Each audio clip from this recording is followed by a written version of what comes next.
Welcome, my name is Casey Bauer. Thank you for joining me. This is the third episode of the film photography series, a video series where I'm trying to teach people who are new to film photography how to get started, all the basics to get you out there and shooting. Today we're covering how to load film.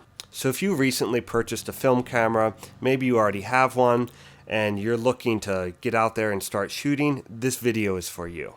Today we're going to look at two different types of film. First, 35mm and then 120 film. Let's start by taking a look at this roll of 35mm. So a roll of 35mm, whether it is black and white, color, or slide film, it's all going to be in the same format. And so all of them are inside of a metal canister. And if you were to open that up, which you will do when it's time to develop your film, you will find this plastic spool in the center. Now the film is anchored to this spool. You can see here this has been cut in order to develop, but it starts here, then there are 36 frames, and then it ends here, which is called our leader. Now the leader, as you can see in this roll here, is actually the first part that's going to go into your film camera to take it up and start winding your film. Let's look at two different cameras to see how most of these cameras are the same but with slight differences. Starting out with this Nikon SLR camera, you will open it up by pushing this little latch on the side, and that opens up the back here. Now you can see that the film canister is going to go on the left side. It is pulled across the back and then is wound up on the right side.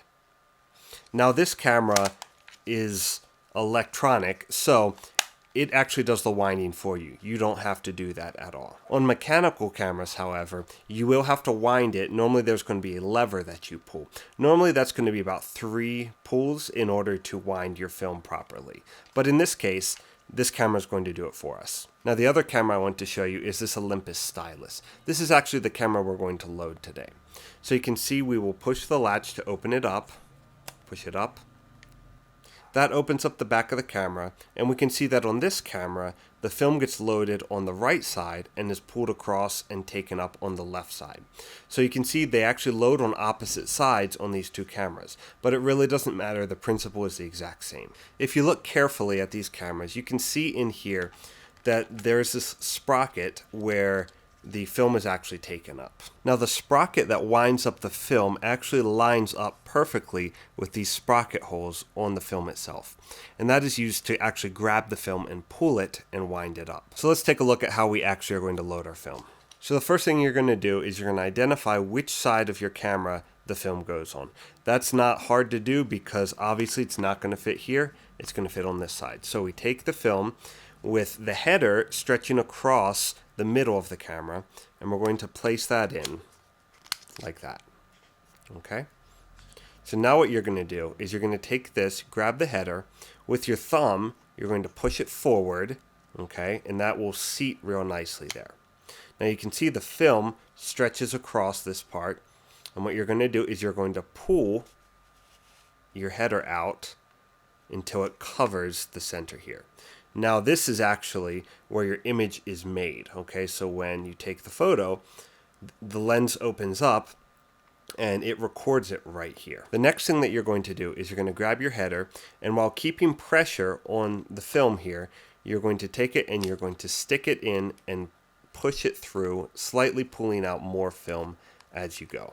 Now with this first attempt, I'm not going to wind it up really well around the sprocket because I want to try to show you an error that will commonly happen with your film. Basically what happens is the sprocket won't grab and it won't pull your film through, and you'll get a little error with two flashing E's. Let's see if it works. So what I'm going to do is I'm going to close the back, and this should automatically wind up.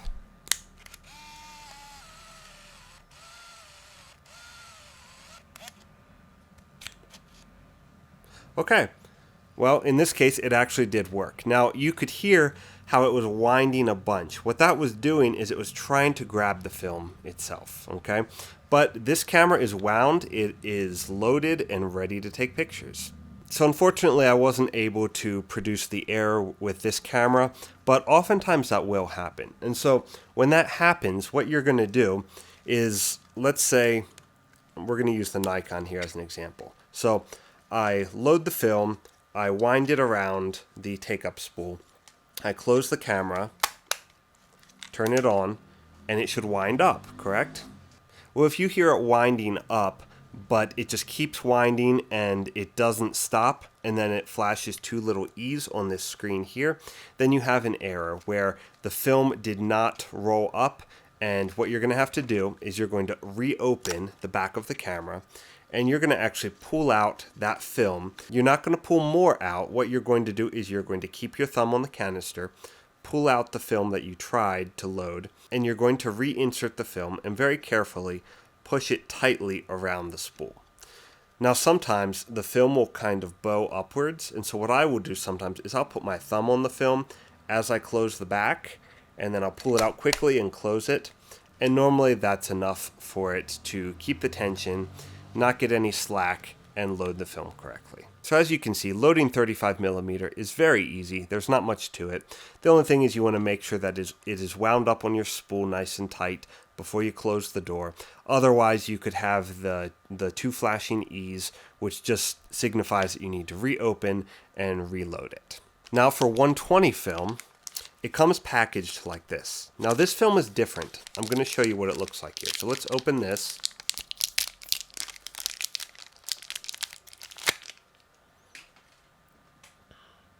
Now this film is different in that the film itself comes layered with a roll of paper behind it.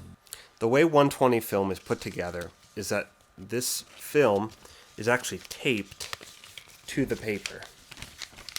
So it looks like this, and it's rolled up on the spool. Now when you go to load your film, you don't have to worry about this because it's already attached and it's not going to come out on you. Where it says start here on this paper is where you're going to line up the paper before you close up your back and start to roll up your paper.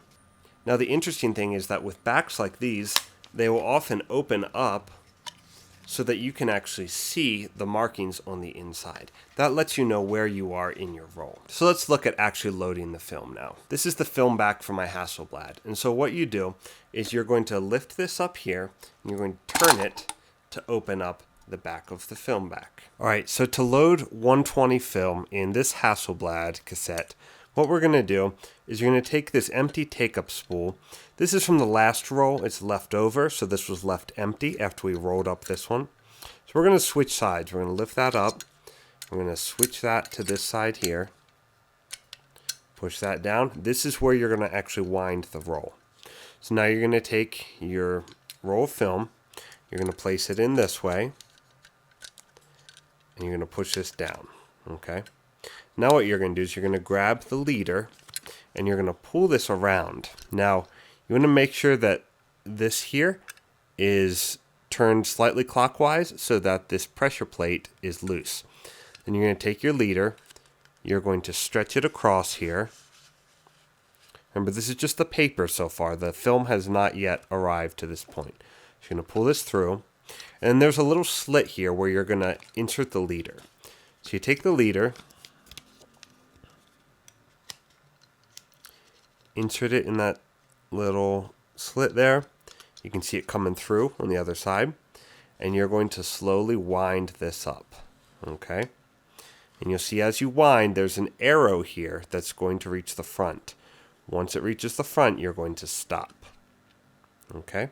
So, this is ready to insert now into the actual film back. So what we do is we take this, you stick it in there.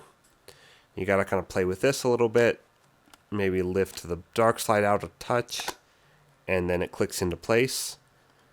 And we push that down, dark slide in. Okay. Now, this is an older film back, so you actually need to look through the back here to make sure that you're aware when your number 1 is in the correct spot. With the newer ones, you don't have to do that. It is more automatic. So, I'm going to lift this up here, and I'm going to start turning. And there's actually little markings going through the back here, and that's showing me where I am on the roll. Now what I'm doing is I'm advancing so that the film actually makes its way into the correct position. So I got some arrows coming through, keep winding, coming up on the first one, there we go. number 1 in the window. Now I'm going to take this and I'm going to turn it back. And what that does is it makes the number 1 appear in the window. And so now my film counter is ready. It lets me know that I'm at exposure 1, and this is ready to expose now. So you can see that loading film is really not that difficult. It takes a little bit of practice.